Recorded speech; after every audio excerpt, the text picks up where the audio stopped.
तख़्त पे बैठकर ध्यान कर रहे थे, तो थोड़ी देर बाद ध्यान करते करते देखते हैं कि शायद जैसे मेरा शरीर नीचे है, नीचे तख़्त के नीचे गिर गया और मैं ऊपर हूँ, मैं बैठा हूँ और वो नीचे है। मैं कह रहा हूँ कि ये क्या हुआ, अचानक ये मैं दो कैसे हो गए। तो जो ऊपर बैठ के ध्यान लगा रहे थे वो आत्मा थी?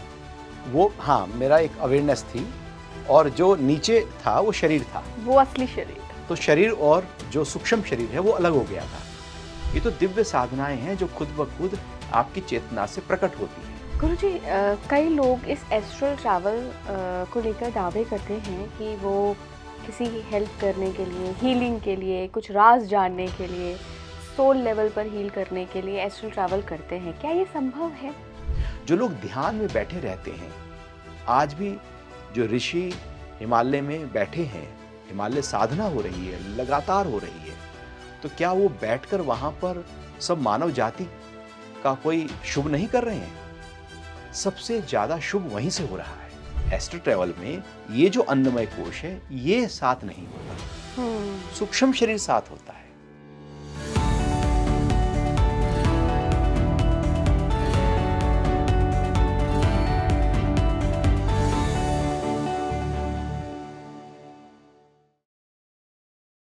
नमस्कार भारत, आप देख रहे हैं स्पीकिंग ट्री। मैं हूं आपके साथ इला गोस्वामी। आज हम एक बहुत ही ट्रेंडिंग टॉपिक को डिस्कस करने वाले हैं जिसका नाम है एस्ट्रल ट्रैवल, जिसको हम अक्सर आउट ऑफ बॉडी एक्सपीरियंस भी कहते हैं। तो मेरे साथ जो स्टूडियो में आज गेस्ट मौजूद हैं, उन्होंने खुद योग की शक्ति से एस्ट्रल ट्रैवल किया है। क्या उनके अनुभव रहे हैं?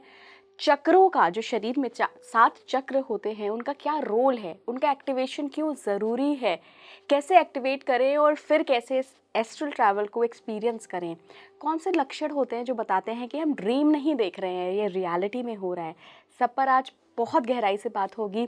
मैं स्वागत करना चाहूँगी रनाउंड योगाचार्य सुरक्षित गोस्वामी जी का। बहुत बहुत स्वागत है गुरु जी। हरिओम, प्रणाम प्रणाम। गुरु जी, मेरे लिए आज का एपिसोड बहुत स्पेशल है। स्पेशल इसलिए क्योंकि मुझे हर उस व्यक्ति का पॉडकास्ट करने में बहुत इंटरेस्ट आता है जिनका अपना पर्सनल एक्सपीरियंस हुआ होता है उस विषय के बारे में। तो एस्ट्रल ट्रैवल, जिसको हम आउट ऑफ बॉडी एक्सपीरियंस कहते हैं, आप पिछले कई सालों से, 35 साल से भी ज़्यादा से योग की जगत में हैं। लगभग 46। आई एम सो सॉरी, मैंने गलत आंकड़ा दिया। लगभग 46 साल से आप योग के क्षेत्र में हैं, एक्टिवली काम कर रहे हैं, लोगों को जागरूक कर रहे हैं। कब हुआ, कैसे हुआ ये एक्सपीरियंस? सबसे पहले तो लोग एक्सपीरियंस ही आपका जानना चाहेंगे। हमने योग का आरंभ किया था करीब 1979 में। योग के कठिन आसन करते थे और लगातार लगभग 10 साल नॉर्थ इंडिया चैंपियन रहे योग में। तो उसके बाद में फिर हमने योग को विधिवत तरीके से पढ़ना शुरू किया। योग में डिप्लोमा किया, ग्रेजुएशन किया, एमए किया, पीएचडी किया। तो जब शुरू में ही हमने 1990 की बात है, तो सबसे पहले वहाँ पर एक्सपीरियंस हुआ।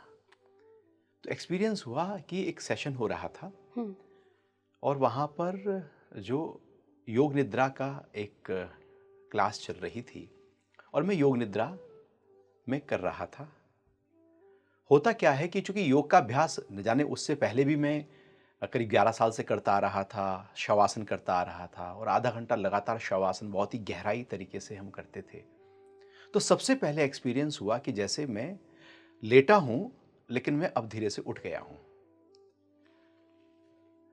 मैं उठा और मैं देख रहा हूं कि वह 4-5 और भी हैं और मैं सबको देख रहा हूं, अपने को भी देख रहा हूं, मेरा शरीर लेटा हुआ है। तो 4-5 को जब मैंने देखा, मैं समझ नहीं पा रहा था कि ये हो क्या रहा है। तो मैं अपने पास गया, थोड़ा सा छुआ।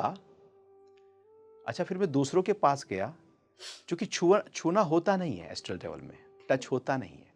क्योंकि टच जो है वो पृथ्वी तत्व से आता है, वायु तत्व से आता है, तो टच नहीं होता, केवल देखना हो सकता है। तो देखा तो थोड़ी देर बाद में मैं लौट के अपने जो शवासन कर रहे थे उसमें लौट के आ गया। तो ये सबसे पहले एक्सपीरियंस हुआ। मुझे बिल्कुल नहीं पता था ये क्या होता है, कैसे होता है, ये होता भी है या नहीं होता। ये पहला एक अभ्यास था। उसके बाद योग की साधना धीरे धीरे बलवती होती गई। फिर हिमालय में हमारे गुरुजी थे जिनसे हमने शक्तिपात की साधना की, स्वामी गोविंदाचार्य जी महाराज।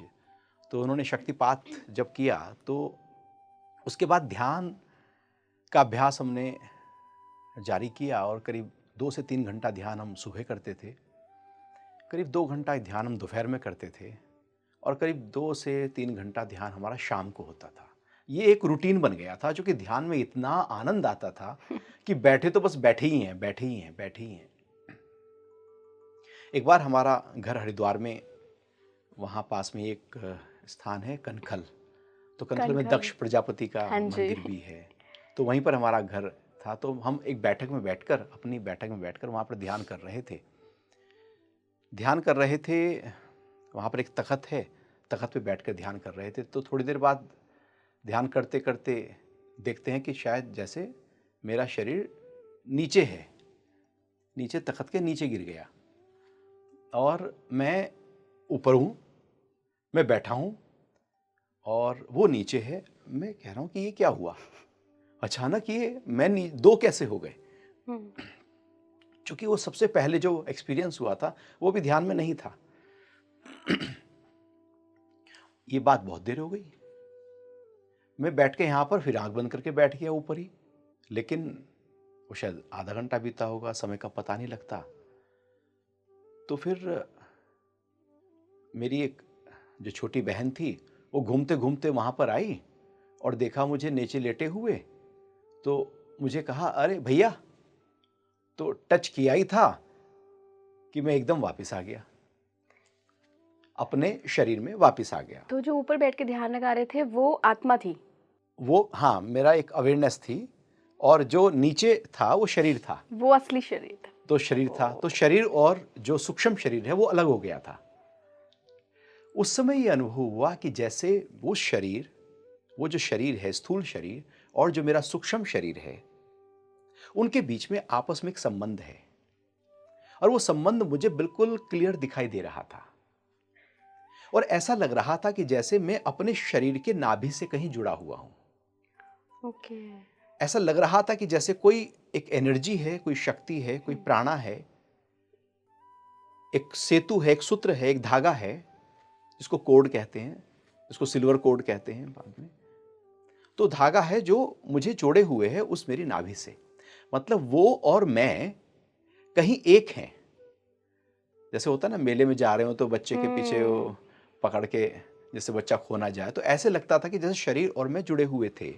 तो जैसे मैं लौट के गया तो जो दो दिख रहे थे वो एक हो गए और नाभि से जो एक लग रहा था कि जो कनेक्शन मेरे उस कॉन्शियसनेस से हो रहा है, सूक्ष्म शरीर से हो रहा है, अब वो मर्ज हो गया था। वो जो कनेक्शन था वो बड़ा अद्भुत था, वो एक दिव्य था। वो कुछ ऐसे था जैसे एक टॉर्च आप जलाएं और अंधेरा हो जंगल में और टॉर्च की रोशनी केवल सामने जा रही हो या लेजर लाइट जा रही हो। तो ऐसे लग रहा था कि जैसे नाभि से मैं उस लेजर लाइट के माध्यम से कहीं कनेक्ट हूं, लेकिन वो दिखने में नहीं आती लेजर लाइट, वो बहुत ही सूक्ष्म होती है, अति परे होती है, लेकिन होती है।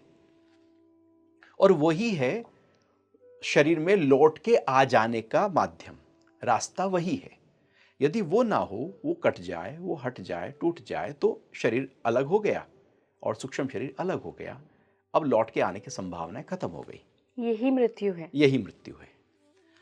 तो इसमें फिर जब ये एक्सपीरियंस हुआ तो मैं अपने गुरुजी के पास गया, क्योंकि वो एक परंपरा से जुड़े हुए हैं शक्तिपात की। तो मैंने उनसे कहा कि ये एक्सपीरियंस हुआ था।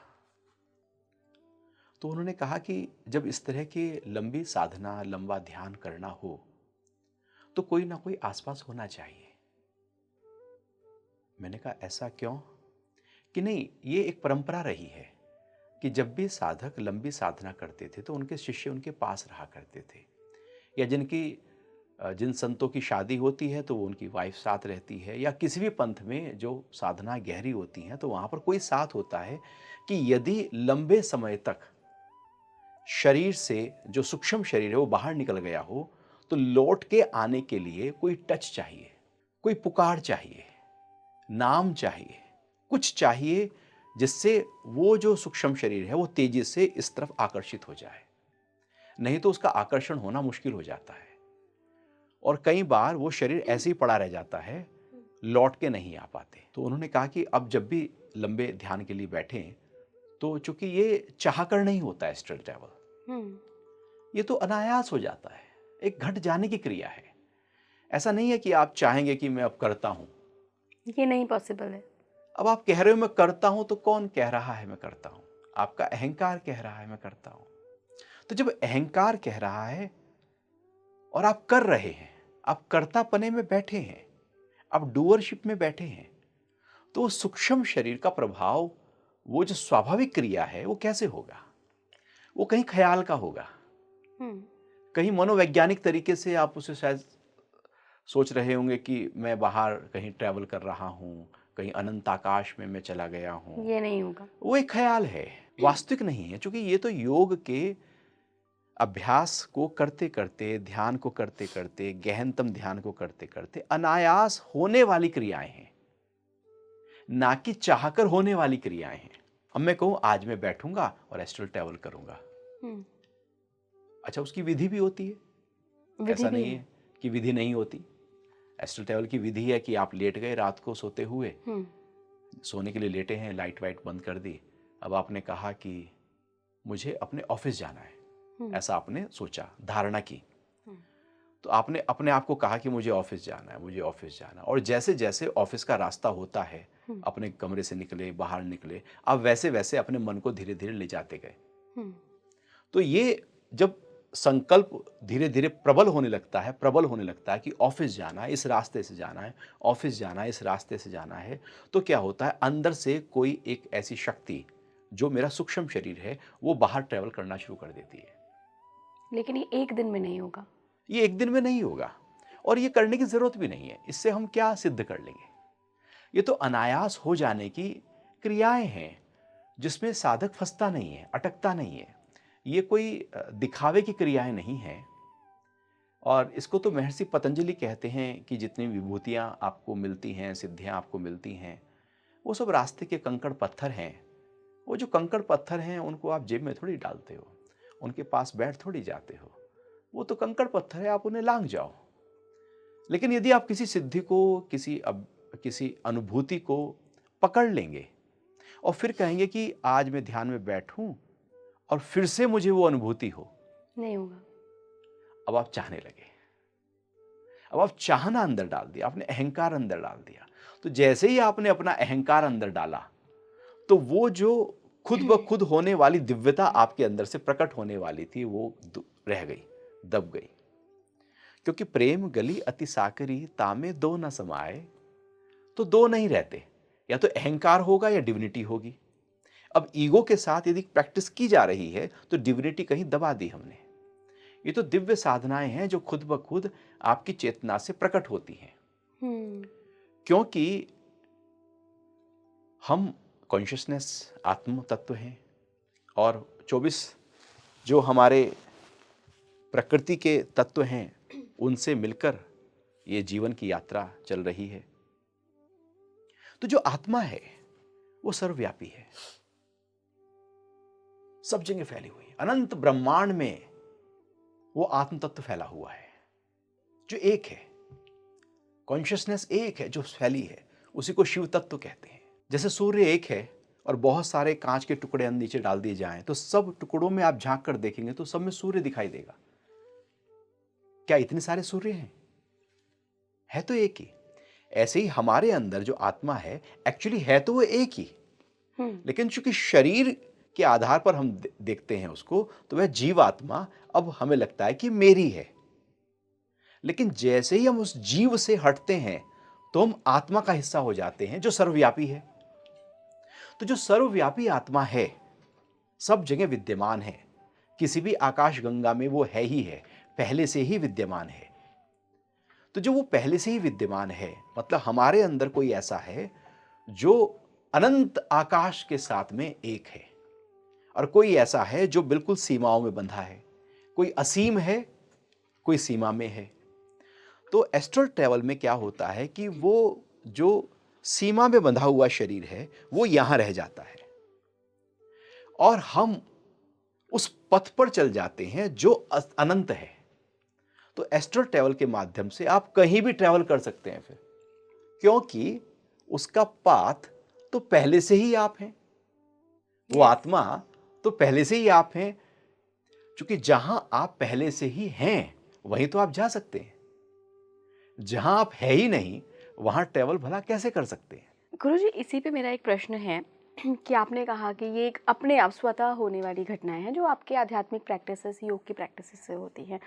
बट ऐसे कई लोग हैं जिनके एक्सपीरियंसेस रहे हैं कि 1 मिनट के लिए, 2 मिनट के लिए आउट ऑफ बॉडी एक्सपीरियंस हुआ, एस्ट्रल ट्रैवल हुआ। वो एस्ट्रल ट्रैवल उनका ऐसा नहीं था कि वो अनंत ब्रह्मांडों की यात्रा पे चले गए, वो ऐसा भी था कि एक दूसरे कमरे में जाके हाँ हाँ और उनको समझ नहीं आया, वो डर गए। हाँ हाँ, तो ये डरना लाजमी है? लाजमी है, क्योंकि जब तक पता नहीं है। क्योंकि क्या होता है कि अधिकतर लोग मुझे बताते हैं कि ऐसा हुआ, रात को मैं उठा और वहाँ किचन में गया पानी पीने के लिए, लौट के आया तो देखा मैं पड़ा हूँ। तो पानी पीने कौन गया था और यहाँ कौन लेटा है? तो लोग डर जाते हैं कि ये दो कैसे हैं। तो अचानक घटने वाली घटनाएं हैं जो कभी भी हो सकती हैं, और जो थोड़ा सा भी इस अध्यात्म के पथ पर हैं उनको ये घटनाएं ज़्यादा अनुभव होने लगती हैं। लेकिन इनकी तरफ दौड़ना नहीं चाहिए। इनसे कुछ हम कहें कि हमारी मुक्ति पथ पर ये आगे ले जाएंगी, या हमारे अंदर प्रेम का फव्वारा फोड़ देंगी, या समभाव में ले आएंगी, या सबके प्रति सर्वे भवन्तु सुखिना का भाव हमारे अंदर जग जाएगा। असलियत में ये कुछ और नहीं, यदि ये बार बार घटे और आप इसको बार बार करने की कोशिश करें तो अहंकार को और बढ़ा देंगी। कि मुझे होता है, मुझे होता है, और फिर आप पार्टी में खड़े होकर ये एस्ट्रल ट्रैवल की गाएंगे। बात करने लगेंगे। फिर आप कहीं पॉडकास्ट पे पहुंचकर अपनी बातें करने लगेंगे, क्योंकि अब आपको प्रसिद्धि चाहिए। और जितनी भी विभूतियां हैं, जितनी भी सिद्धियां हैं, जितने भी आध्यात्मिक साधनाओं से होने वाले फल हैं, उनमें सिद्धि जब होती है तो उस सिद्धि की प्रसिद्धि के लिए व्यक्ति अपने आप को आगे बढ़ा देता है कि अब मेरी प्रसिद्धि हो, लोग मुझे जाने कि मैं कुछ हूं। तो वो अहंकार बढ़ जाता है, और जैसे ही अहंकार आता है सिद्धि खो जाती है। चली जाती है। हाँ, अहंकार ही तो रुकावट है।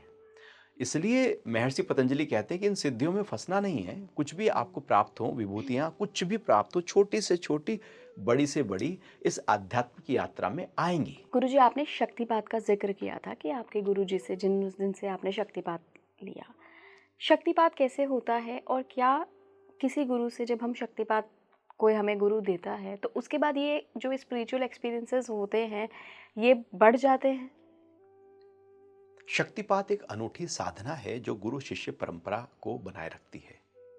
गुरु मतलब जिसकी शक्ति जागृत हो चुकी है, कुंडलिनी शक्ति जागृत हो चुकी है, चक्रों का भेदन हो चुका है, और जो लगातार एक अभ्यास में है और उसने अपने आप को अनंत के साथ में एक कर लिया है। और उनके गुरु ने उनको शक्तिपात की इजाजत दी है, क्योंकि वो शक्ति उनके गुरु के साथ थी, पास थी। अब उन्होंने कहा कि आप आगे शक्तिपात दें। तो जब वहां से आज्ञा होती है, आज्ञा चक्र जब आज्ञा देता है, तो शक्तिपात की जो शक्ति है वो ट्रेवल हो जाती है। अब गुरु शक्तिपात दे सकता है। तो शक्तिपात में क्या होता है कि जैसे गुरु पूर्णिमा का दिन विशेष दिन होता है, या किसी विशेष रात्रि में, या किसी ऐसे मुहूर्त में जो दिव्यता से भरा हुआ है, ऐसे में गुरु सुबह प्रातःकाल आपको स्नान के बाद में बुलाते हैं, एक आसन देंगे और वहाँ बैठाएंगे, और फिर आपसे कहेंगे कि आपको कौन सा मंत्र प्रिय है, कौन से इष्ट देव हैं आपके। तो आप कहते हैं कि मेरा इष्ट देव हैं, कि हनुमान जी मेरे इष्ट देव हैं। तो अब ये गुरु जब जानते हैं कि हनुमान जी इनके इष्ट देव हैं, तो अब हनुमान जी का मंत्र इनको दिया जाएगा, क्योंकि अंदर से पहले से उस दिव्यता के साथ कनेक्ट हैं। श्रद्धा वहाँ पूरी बलवती है, मजबूती के साथ टिकी हुई है। तो वो मंत्र जब दिया जाएगा तो जो साधना है बहुत तीव्रता के साथ आगे बढ़ेगी। मान लो वो कहे कि हनुमान जी मेरे इष्ट हैं, और मंत्र जो है वो किसी और देवता का दिया जाएगा, तो विरोधाभास खड़ा हो जाएगा। तो फिर वो कहता है कि हनुमान जी मेरे इष्ट हैं, तो गुरु कान में उसको मंत्र देंगे, हनुमान जी का मंत्र देंगे, और कहेंगे कि आप इसका जाप शुरू करो। अब उसका जाप शुरू करेगा, और गुरु उसके सहस्रार चक्र पर, ये जो सहस्रार चक्र है, यहाँ पर फूल से टच कर देंगे, हाथ से टच कर सकते हैं, अंगूठे से टच कर सकते हैं, किसी भी तरीके से अपनी शक्ति को ट्रांसफर कर देते हैं। और वो शक्ति का ट्रांसफर संकल्प से होता है। गुरु संकल्प करता है कि शक्ति ट्रांसफर हो जाए तो होगी, अन्यथा वैसे ही आप कहीं भी जाए, गुरु आपके सिर पे हाथ रखे तो शक्ति ट्रांसफर नहीं होगी। उन्हीं गुरु ने हाथ रखा है एक अलग व्यक्ति के ऊपर, शक्ति ट्रांसफर नहीं हो रही है, लेकिन जैसे ही वो संकल्प करेंगे कि शक्ति ट्रांसफर हो, उसी समय शक्ति ट्रांसफर हो जाएगी। तो शक्तिपात में गुरु का संकल्प गुरु की शक्ति को शिष्य के अंदर शक्ति का हस्तांतरण कर देता है, और जैसे ही वो ट्रांसफर होती है तो उसको लगता है कि यहां पर जैसे कुछ हो गया, एकदम स्पार्क लगता है और उसके शरीर में एक धुड़धुड़ी सी चढ़ जाती है, एक झंझनाहट सी हो जाती है और वो शक्ति खेलना शुरू कर देती है। खेलने का मतलब है वो जाग गई, जैसे कोई सो रही थी शक्ति, वो जागी। तो क्या सो रही थी? कुंडलिनी। कुंडलिनी क्या है? एक होता है शिव, एक है शक्ति। शिव है कॉन्शियसनेस और शक्ति है एनर्जी। तो शरीर का जो फाउंडेशन है वो है कॉन्शियसनेस और जिससे चलता है वो है शक्ति। शक्ति एक वो शक्ति का स्तर है जिससे हम देखते हैं, उठते हैं, बैठते हैं, खाते हैं, पीते हैं, चलते हैं, ये कार्य कर रहे हैं। एक और शक्ति का खजाना है हमारे ही अंदर, उसे कहते हैं कुंडलिनी शक्ति, और वो मूलाधार चक्र के बिल्कुल सबसे निचले स्तर पर होती है। तो जैसे ही गुरु सहस्रार चक्र पर टच करते हैं, वो जो सुषुम्ना नाड़ी है जो ऊपर से लेकर नीचे तक मूलाधार तक जाती है, वो एकदम अलर्ट हो जाती है और शक्ति का वहां एकदम प्रवाह शुरू हो जाता है। और वो इतना तेज होता है कि शक्ति वो एकदम ऐसे उठ जाती है और कई बार फिर शरीर में कंपन शुरू हो जाती है। लोग ऊपर नीचे दाएं बाएं कुछ आवाजें निकालना शुरू कर देते हैं और हिलना शुरू कर देते हैं, कूदना शुरू कर देते हैं। ऐसी अनेक, चूंकि वो शक्ति इतनी बढ़ती है कि उसके कंट्रोल में नहीं रहती, वो खेलती है। और वो खेलती है तो साधक उस मंत्र का लगातार जाप करता रहता है, वो शक्ति खेलती रहती है और धीरे धीरे खेलते खेलते वो शक्ति शांत हो जाती है और मंत्र का जाप चलता रहता है। फिर जब भी साधक साधना में बैठता है, साधन करता है, तो फिर वो कभी खेलती है कभी नहीं खेलती। हम उसको ऐसा नहीं चाहते कि वो खेले, ऐसा भी नहीं चाहते कि वो खेल रही है तो उसको रोकें। जैसे हो रहा है उसको होने देते हैं, क्योंकि वो हमारे चक्रों की सफाई कर रही होती है, चक्रों का भेदन कर रही होती है, चित्त में पड़े हुए संस्कारों का नाश कर रही होती है और वो खुद जागकर हमें जागृत कर रही होती है। तो इस तरह से ये शक्तिपात का एक पूरी परंपरा है, साधना है। 9वें अध्याय में भगवान श्री कृष्ण अर्जुन को कहते हैं कि ये मैं तुझे गोपनीय ज्ञान दूंगा, और फिर अगले श्लोक में कहते हैं मैंने ये जो तुझे जो गोपनीय ज्ञान दिया, बीच का कहाँ गया दूंगा और दिया तो बीच का हुआ शक्तिपात। अब शक्तिपात को लिखा कैसे जाए? कैसे लिखा जाए? सही बात है। ये जो गोपनीय ज्ञान है, देखो बड़ी महत्वपूर्ण बात है कि वो गोपनीय ज्ञान विज्ञान सहित, तो ये गोपनीय है चीजें, ये बहुत ही छुपी हुई चीजें हैं, रहस्य से भरी हुई हैं, बहुत ही अपने साथ हैं। ये एक व्यक्तिगत अनुभव है, इसको हम ऐसे नहीं खोल सकते कि ये अनुभव हुआ, ये अनुभव हुआ, ये अनुभव हुआ, तो उससे हमारा अहंकार बढ़ने लगता है।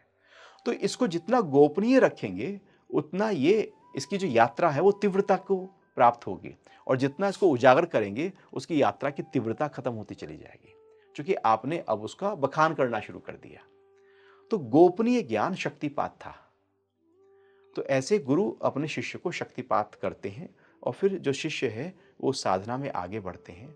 फिर एक समय जब ऐसा आता है, गुरु को लगता है कि अब शिष्य इस लायक हो गए हैं कि वो आगे शक्तिपात कर सकते हैं, तब गुरु उनको शक्तिपात की साधना के लिए या आगे शक्तिपात कराने के लिए एक तरह से तैयार कर देते हैं, आज्ञा दे देते हैं उनको। शक्ति फिर से शक्तिपात करके वो शक्ति जो उन तक थी अब उसको उसके रास्ते खोल देते हैं जिससे वो आगे तक पहुंचा सके। गुरुजी, अब इसलिए गीता के 18वें अध्याय में भगवान कहते हैं, हे अर्जुन, ये जो ज्ञान मैंने तुझे दिया अब तू मेरे भक्तों को देना, इसको फैलाना। क्योंकि अपने तक सीमित रखने का कोई मतलब नहीं है, नहीं तो परंपराएं लुप्त हो जाएं। गुरु शिष्य परंपरा अनादि काल से चली आ रही है, यदि वो आगे न दी जाए तो लुप्त हो जाएंगी। तो सबसे पहला महत्वपूर्ण होता है कि गुरु ऋण, जनेऊ में भी 3 धागे, उसमें गुरु ऋण यही है कि जो आपको गुरु ने दिया है आप भी आगे उसको पास ऑन करें, वो जो विद्या है वो आगे प्रदान करें। गुरुजी, कई लोग इस एस्ट्रल ट्रैवल को लेकर दावे करते हैं कि वो किसी की हेल्प करने के लिए, हीलिंग के लिए, कुछ राज जानने के लिए, सोल लेवल पर हील करने के लिए एस्ट्रल ट्रैवल करते हैं। क्या ये संभव है? देखो, राज जानने के लिए एस्ट्रल ट्रैवल आप कर रहे हैं, उससे क्या हो जाएगा? आप एक बहुत ही ऐसे ही है कि जैसे मान लो देश के प्रधानमंत्री आपके पास आए या कोई बड़ा राजा आपके पास आए और आपसे बहुत प्रसन्न हो जाए और आपसे कहो बेटा क्या मांगते हो?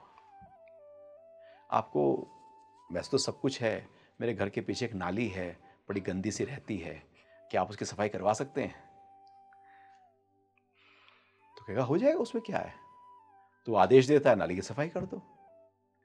अब वो कुछ भी मांग सकता था, उससे राजा से कुछ भी मांगा जा सकता था, राजा सब देने को तैयार था तो मांग सकता था। वो राजा को ही मांग सकता था, राजपाट भी मांग सकता था यदि वो देने को तैयार है तो। लेकिन हम क्या मांग लेते हैं? नाली की सफाई। हम भगवान के मंदिर जाते हैं और मांग के क्या आते हैं? कुछ। भगवान को मांगने भगवान के मंदिर नहीं जाते, भगवान को पाने भगवान के मंदिर नहीं जाते, बल्कि उनसे कुछ मांगते हैं। तो यदि आपके अंदर वो सूक्ष्म शरीर के बाहर निकलने की सामर्थ्य है तो उससे अपनी मुक्ति के मार्ग को प्रशस्त करें, क्योंकि आपकी मुक्ति केवल आपकी मुक्ति नहीं है, बल्कि आपसे जुड़े हुए न जाने कहां तक उसका प्रभाव होगा। जो लोग ध्यान में बैठे रहते हैं, आज भी जो ऋषि हिमालय में बैठे हैं, हिमालय साधना हो रही है, लगातार हो रही है, तो क्या वो बैठकर वहां पर सब मानव जाति का कोई शुभ नहीं कर रहे हैं? सबसे ज्यादा शुभ वहीं से हो रहा है। जो कुछ नहीं कर रहे वो सबसे ज्यादा कुछ कर रहे होते हैं। उनके अंदर जो सर्वे भवन्तु सुखिना का उद्घोष है, वो जो एनर्जी है कि सब सुख से भरें, संकल्प है जो। वो संकल्प है, उस संकल्प का जो प्रभाव है वो सारे में फैल जाता है। व्यक्तिगत रूप से आप किसी एक व्यक्ति का सहयोग करेंगे, सहायता करेंगे, लेकिन ध्यान के माध्यम से और तो आप कहां तक कर सकते हैं आपको भी नहीं पता। किसी एक व्यक्ति के दुख की पीड़ा को दूर करना और आप एक समूह के दुख की पीड़ा को दूर करना, बेहतर क्या हो गया? समूह के दुख की समूह पीड़ा। के। लेकिन हम क्या कर रहे हैं? गलती क्या हो रही है? एस्ट्रल ट्रैवल से हम कहते हैं कि हम उसके दुख को दूर करने के लिए एस्ट्रल ट्रैवल कर रहे हैं, उसके मन को जानने के लिए, जिससे उसकी पीड़ा हट जाए। तो छोटी छोटी बातों में हम फंस जाते हैं। एक्चुअली कई बार वो होता नहीं है, केवल वो दिखावा है। और जो वो ऐसा करते हैं वो साधक नहीं है, वो साधक नहीं है, उन्होंने उसको प्रोफेशन की तरह लिया है। आध्यात्मिक साधना प्रोफेशन नहीं होती। यदि आप उनको प्रोफेशन की तरफ लेते हैं तो व्यवसायी हो गई। व्यवसायी तुमका बुद्धि कहा है गीता में। वो ऐसी बुद्धि जो अब साधना यहां से ली और उसका आप लाभ कुछ ले रहे हैं इधर, जबकि ये जो साधना है ये आपके लिए है, आपको अपने आप को जानने के लिए है। और आपने जब तक उसको नहीं जाना तो बाहर किसी के पीड़ा कैसे हरेंगे? खुद ही भटक रहे हैं मार्ग दिखाने वाले, वो खुद ही दुखी होगा कहीं ना कहीं, वो कैसे किसी का दुख दूर करेगा? क्योंकि दुख हो सकता है शरीर का ना हो, मन का होगा, भावनाओं का होगा, किसी ना किसी स्तर का होगा, कहीं चित्त में पड़ा होगा, कुछ भय पड़ा होगा, कुछ लोभ पड़ा होगा, कुछ काम पड़ा होगा, कुछ द्वेष पड़ा होगा, कोई विकार पड़ा होगा।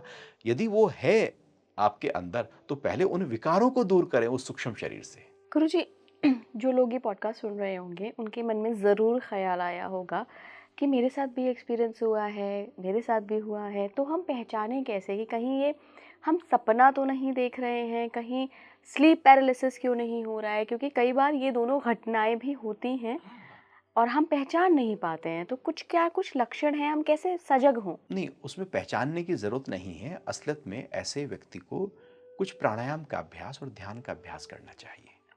उससे उनकी एनर्जी जो है वो अलाइन हो जाएगी। अच्छा।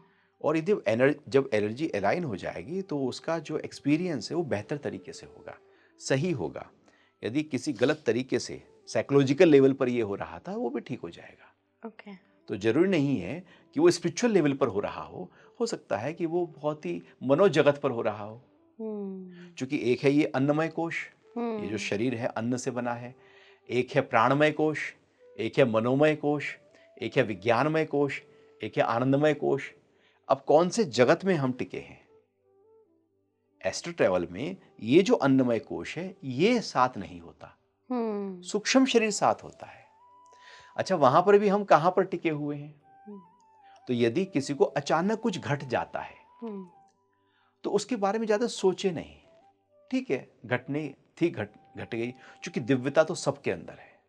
ऐसा कोई भी नहीं है जो उस परम तत्व से ना जुड़ा हुआ हो, बिल्कुल। क्योंकि सभी उसे से जुड़े हुए हैं।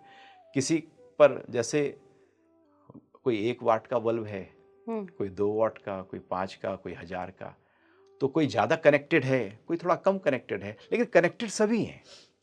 तो दिव्यताएं सभी के अंदर हैं। और यदि कभी ऐसी दिव्यता का अनुभव जीवन में हो तो इसका मतलब है कि प्रकृति कुछ कह रही है हमसे। वो कह रही है कि थोड़ी सी साधना आपके लिए काफी होगी अपने उस अनंत को जानने के लिए, अपने उस प्रेम को जानने के लिए, अपने उस आत्म तत्व को जानने के लिए। कहीं कुछ लक्षण प्रकट हो रहे हैं। तो ऐसे में व्यक्ति को ध्यान करना चाहिए गुरु के पास जाकर विधिवत तरीके से, ना कि एस्ट्रल ट्रैवल में एक्सपर्ट होने के लिए, बल्कि अपने अपने आप को जानने के लिए उस ओर जाना चाहिए। गुरुजी, क्या आप किसी ऐसे योगी से, किसी ऐसे महात्मा से कभी मिले हैं, या क्या आपको कभी ऐसा एक्सपीरियंस हुआ है जब जिस जगह आप हैं या कोई योगी हैं, वो जिस जगह है वहाँ से भी पार, शहर से भी पार, दुनिया से भी पार, यूनिवर्स का ट्रैवल किया हो किसी सूक्ष्म शरीर ने? हाँ, जिनसे हमने शक्तिपात हुआ था तो काफ़ी चर्चा गुरुजी से होती थी। हम एक बार वॉक कर रहे थे साथ में ऋषिकेश से ऊपर पहाड़ी पर, तो तब वो बताने लगे कि अपने एक्सपीरियंस कि अभी क्या हुआ कल सुरक्षित, मैं ध्यान में बैठा था और ध्यान में थोड़ी देर में बैठने के बाद में मुझे ऐसा लगा कि जैसे अब मैं यहाँ पर नहीं हूँ और मैं ट्रैवल कर रहा हूँ। और मैं ट्रैवल कर रहा हूँ और मैं देख रहा हूँ कि ये तो आकाश गंगाएं हैं, अनंत आकाश है, ये एक सूर्य है, और उससे मैं आगे ट्रैवल करता चला गया। मैंने जाने कहाँ कहाँ ट्रैवल किया और देखा कितना चमकदार ये हमारा आकाश है, वो जहाँ कितने तारे हैं, क्या क्या भरा हुआ है, कहाँ रोशनी है और कहाँ अंधेरा गुप्त है, कहीं प्रकाश ही प्रकाश भरा हुआ है और कहीं अंधेरा ही अंधेरा है। तो इस तरह की चर्चाएं वो कर रहे थे और बता रहे थे, पूरा आकाश गमन जैसे हुआ हो उसकी। तो ऐसे होते हैं साधना में, ये प्रकट हो जाती हैं, लेकिन गुरु उनको छुपा कर रखते हैं। वो तो हमारी गहन चर्चा हो रही थी और मैं जानना चाह रहा था, तो उन्होंने बस बातों बातों में उनसे निकल गया। होता ना, एक है कि बताना चाहते हैं कि मुझे ये एक्सपीरियंस हुआ, बट एक है कि वो बातों रोक में। नहीं पाए, बस बता ही दिया। क्योंकि जैसे अभी की ही हाल की ही घटना थी, एक दिन पहले की, और वो प्रकट हो गई प्रकट उनके हो मुख गए। से। बिल्कुल। गुरुजी, रिसेंटली आपको कोई एक्सपीरियंस हुआ है एस्ट्रल ट्रैवल का? मैं एस्ट्रल ट्रैवल तो नहीं कह पाऊंगा, लेकिन ऐसे बहुत सारे अनुभव समय समय पर होते ही रहते हैं। हाल ही का चूंकि इसलिए ये याद आ रहा है क्योंकि ये परसों की रात की ही घटना है, नहीं तो याद नहीं रहता कि क्या कब अनुभव हुआ। तो रात समय क्या था मैं नहीं कह सकता। तो मुझे लगा कि जैसे मैं स्वप्न देख रहा हूं, स्वप्न चल रहा है। फिर देखता हूं कि मैं लेटा हुआ हूं, शरीर लेटा हुआ है, और फिर मैं देख रहा हूं कि स्वप्न भी मैं देख रहा हूं और लेटा हुआ शरीर भी मैं देख रहा हूं, मैं कोई तीसरा हूं। तो ये जो शरीर है ये हो गया स्थूल शरीर, जो स्वप्न देख रहा है वो है सूक्ष्म शरीर, और मैं हूं कॉन्शियसनेस, मैं हूं आत्मा जो साक्षी होकर देख रहा है। तो आत्मा तो साक्षी है। तो जो स्वप्न चल रहा है, स्वप्न का कोई प्रभाव मेरे ऊपर बिल्कुल नहीं था, तनिक नहीं था।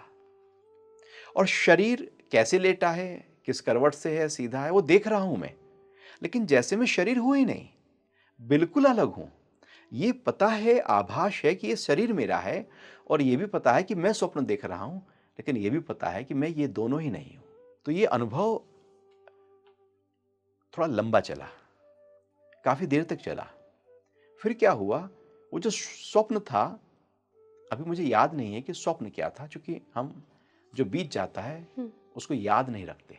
कोशिश रहती है कि जो पास्ट है वो शून्य हो जाए, फ्यूचर खड़ा ना हो, अभी को जिए।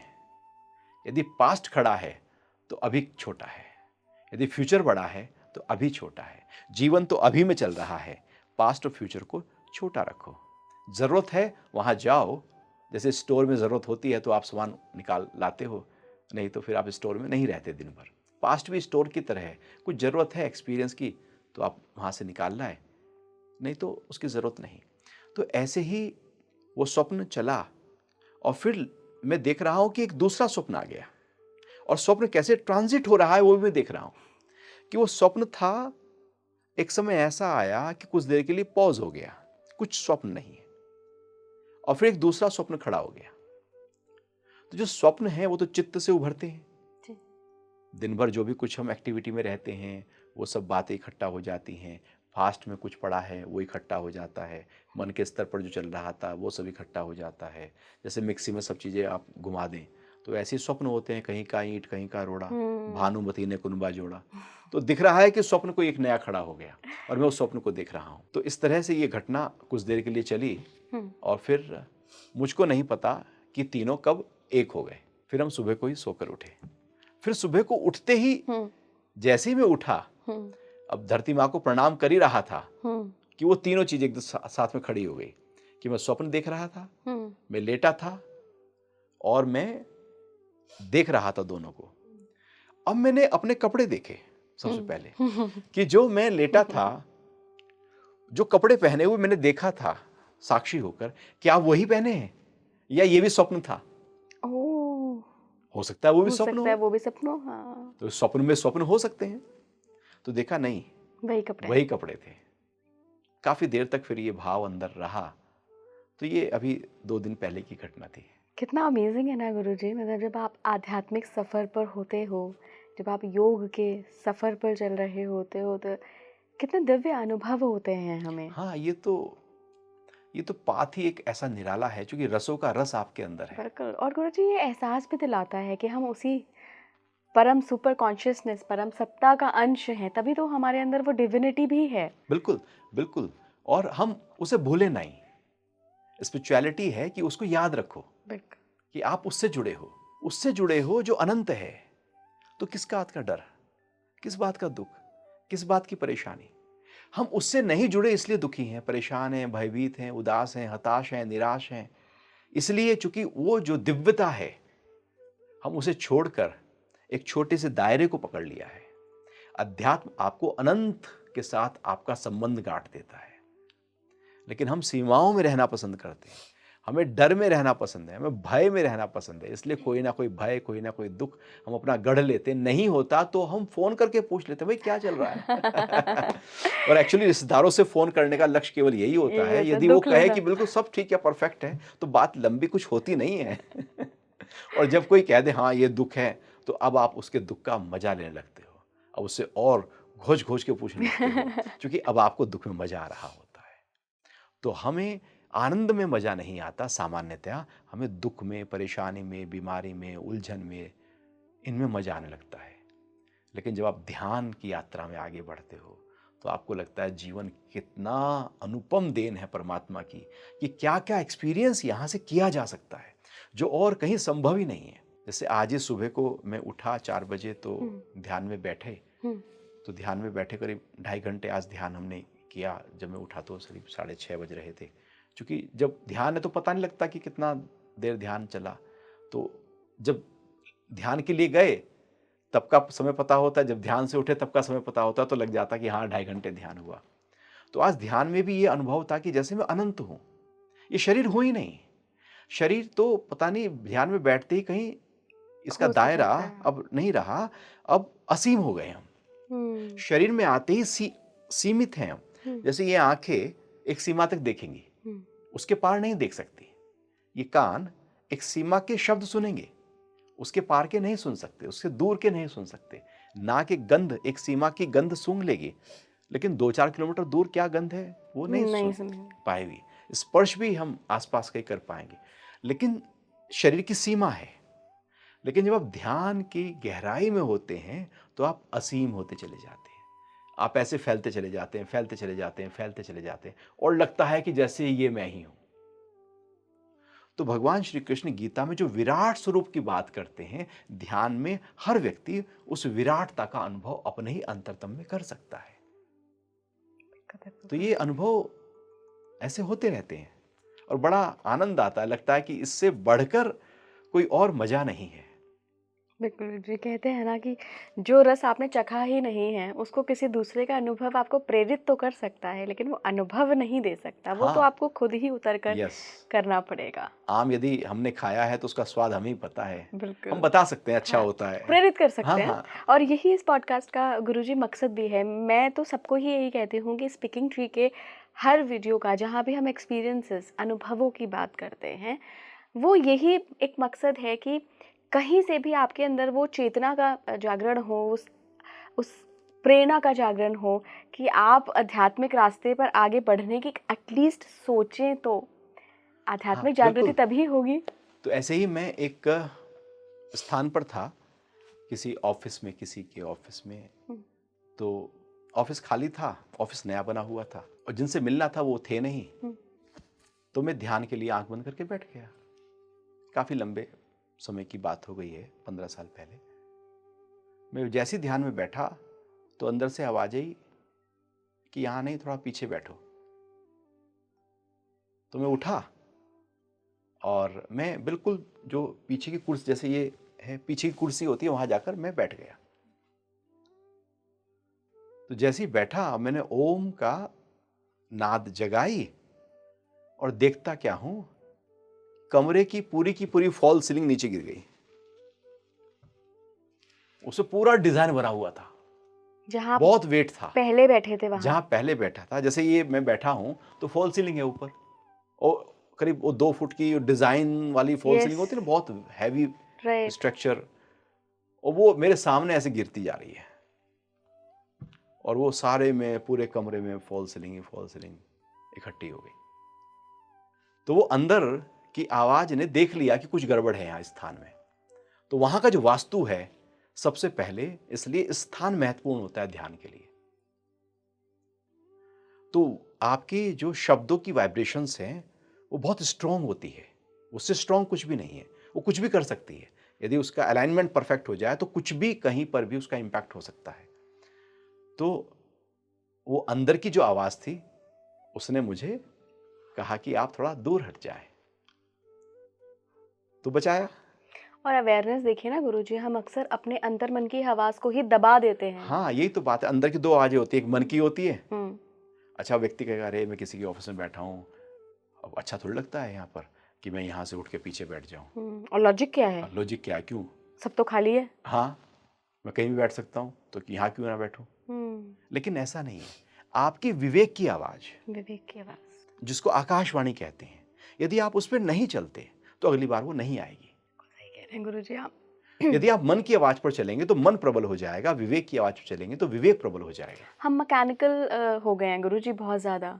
हाँ, वो ऐसे ही है कि जैसे बच्चे को आप बार बार कहें अरे पढ़ ले पढ़ ले, अजय वो नहीं पढ़ता तो फिर आप कहना बंद कर देते हैं। हाँ, ऐसी विवेक की आवाज भी यदि आप उसको नहीं सुनते तो आनी बंद हो जाती है। ये विवेक वो यूनिवर्स ही है जो हमारे थ्रू कनेक्ट करता है। यस, जो हमारे लिए सही है वो हम्म, अंदर से हमारे लिए आवाज आती है। आवाज जो मेरे लिए सही नहीं है वो मन कहेगा, और जो हम्म, मेरे लिए बिल्कुल सही है वो मुझे विवेक बताएगा, क्योंकि उसे ही पता है कि मेरे लिए क्या सही है। गुरुजी मैं हर दिन ऐसे ऐसे अनुभव सुनती हूँ, और मुझे लगता है ये अनुभव सिर्फ सुनने की बात नहीं होती है, इनसे सीख लेने की भी बात होती बिल्कुल। है कि आप क्या सीख रहे हैं इन आध्यात्मिक अनुभवों से। बहुत बहुत धन्यवाद हरिओम गुरुजी जी, जुड़ने हरिओम के लिए। हरिओम हरिओम, और प्रणाम। आप मुझे कमेंट बॉक्स में ज़रूर बताइएगा अगर आपको भी ऐसा कोई आध्यात्मिक अनुभव हुआ है, कभी आपने एस्ट्रल ट्रैवल एक्सपीरियंस किया हो, या जो गुरुजी कुंडलिनी की बात कर रहे हैं, कुछ ऐसा अगर एक्सपीरियंस किया है तो मुझे कमेंट बॉक्स में ज़रूर बताइएगा। दोबारा जुड़ेंगे गुरुजी के साथ,